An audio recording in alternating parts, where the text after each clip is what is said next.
I want to congratulate the DRC for its presidency, and I would like to welcome once again Foreign Minister Zaidi to the Council, and thank you, Assistant Secretary General Sperhar, for your briefing. Colleagues, 3 months ago, through Resolution 2817, led by the Kingdom of Bahrain, this Council stood with our friends in the Gulf without opposition. As their hospitals, as their airports, energy infrastructure, resorts were under blistering fire from Iranian drones and missiles. And I'll tell you, personally, on a personal note, I was just in the Gulf, in the Kingdom, along with the United Arab Emirates and other partners that have been indiscriminately struck by Iran, with their civilian infrastructure repeatedly damaged. I visited some of the locations that the Iranians have hit, and if you have any doubt about Iran's intentions, I encourage each one of you to go. Go and talk with the Bahrainis, visit Manama, visit Abu Dhabi and other locations. They didn't just kind of fire off a bunch of missiles and drones hoping that they would hit a few targets. It was deliberate, it was well planned, it was malicious. I visited the Bahraini Petroleum Company, where I saw where Iran very precisely targeted the fire suppression lines first. They then targeted first responders so that they could not respond. They targeted a site literally in the middle of a neighborhood. Fortunately, the drone didn't explode. Would have potentially killed 2,000 to 3,000 families in a massive, massive explosion. But they did this in a way to maximize damage. Even when they hit fuel tanks, they targeted the largest fuel tank and was sure to hit the bottom of the tank rather than the top so that it fully drained. And again, the fire suppression apparatus, the safety apparatus had been destroyed, and the first responders even, the firemen and women had been attacked so that they couldn't put out the fires. They even aimed at chemical storage areas, again, where direct strikes could have killed thousands of innocent people in what Iran will, I'm sure, their representative today will call neighbors and colleagues. That's not how you treat neighbors in my neighborhood where I come from. Meanwhile, they've stopped every ship from transiting the Straits of Hormuz, and it didn't matter if the ship was carrying fertilizers to farmers in Africa, aid to Sudan, fuel to Japan, whether they were involved in this conflict or not. We've heard talk today of root causes. I don't think farmers in East Africa were involved in root causes. Civilian, military, didn't matter. Iran sought to punish the world, all of us, all of you, people who had no interest, no party, even no knowledge of their nuclear aspirations. Just this week, the UN Trade and Development Agency found that Iran's closure of the Strait of Hormuz will have lasting effects on 61 developing economies. Again, let's go back to the talk of root causes from our Russian colleagues. Okay, hit back on military sites, fire back on United States bases in the region, fire back on Israel even. But 61 developing countries that will suffer now, or their crops won't grow, because Iran sought to indiscriminately and seeks to indiscriminately punish the world because of their views in this conflict.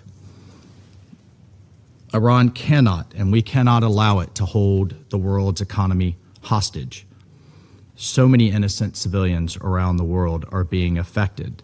So as a response, Bahrain, our Gulf Arab allies, and others rallied a record-breaking 136 co-sponsors who spoke with one voice. Iran must stop its attacks on its neighbors and leave an international waterway, Straits of Hormuz, open for all. Our friends in the Gulf have rallied another 143 co-sponsors on a separate draft resolution circulated in May that once again calls on Iran to stop its illegal mining. We can't just throw mines, whether it's on land or in the sea, in response to a conflict. Illegal tolls, and respect international law for free passage for all. So we're here today because despite the diplomatic achievements and agreements, Iran still hasn't shown the world a basic level of decency and respect. Instead, they openly defy this council, their neighbors, and basic tenets of diplomacy. Members of this council told Iran, stop the attacks, open the strait. Iran's neighbors respectfully asked Iran, stop the violence, open the strait. Even their closest partners told them privately, stop the mining, stop the tolling, and open the strait. And just 2 weeks ago, the United States signed a memorandum of understanding with Iran. Its most basic premise, the straits, international waterways must be open. Attacks on civilian shipping must stop. And we're here today because Iran ignored that. Last week, Iran fired missiles and drones at civilian infrastructure in Bahrain and Kuwait. Why? Why? They also fired at commercial vessels transiting Omani territories. So again, we just heard, well, Iran has a right to defend itself. Okay. Do they have the right to attack Kuwait and attack random civilian ships flagged by Panama and Singapore in international waters? Is that a right under Article 51 of the UN Charter? I would think not. So again, let's be clear what happened here. After 136 countries told Iran to stop, Iran fired again. After its neighbors pleaded for de-escalation, Iran fired again. After the United States sat down for weeks and pursued diplomacy at the highest levels, the Vice President of the United States signed a memorandum of understanding, Iran fired again. And after the Iranian people dared to speak out for a new Iran, the regime battered its own people, and they're still spending millions on internet suppression. Why? As an aside, as a tragic aside, executions in Iran have surged. Despite the internet blackout, we know this. Javad Zamani, Abdul Fazi Sayadi, 2 students, young men, were just executed 10 days ago in Iran. You know their crime? As it was rammed through a revolutionary court with no representation, their crime was, quote, waging war against God. That was their crime. That's the crime. And I look at their representative. I don't know how he lays his head on his pillow at night. But whatever false choice the Ayatollah's cronies present him, that's not the only choice. Amnesty International says these protesters are still the ones who weren't, the 40,000 who weren't machine gunned in the streets in the period of one weekend. Amnesty International says they're being held in secret, they're being tortured into confessions, they have no counsel, and in some cases being publicly hung to send a message.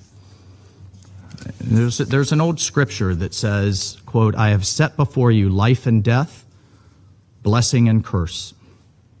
Iran cannot keep choosing death and curse. And today, we once again urge Iran to revert to the path of peace and dialogue. The world is not with Iran. Iran's own people are not with this regime. Its neighbors are not with this regime. Colleagues on this council and all responsible nations, it is a time for choosing. And please make your stance clear. These attacks are fundamentally unlawful, they are inconsistent with the Memorandum of Understanding, and they are certainly in violation of this Council's Resolution 2817. And they're a disservice to the future of the Iranian people. I cannot stress enough the possibility of real transformative, positive opportunity for the nation and people of Iran is on the table. But President Trump's patience is not unlimited.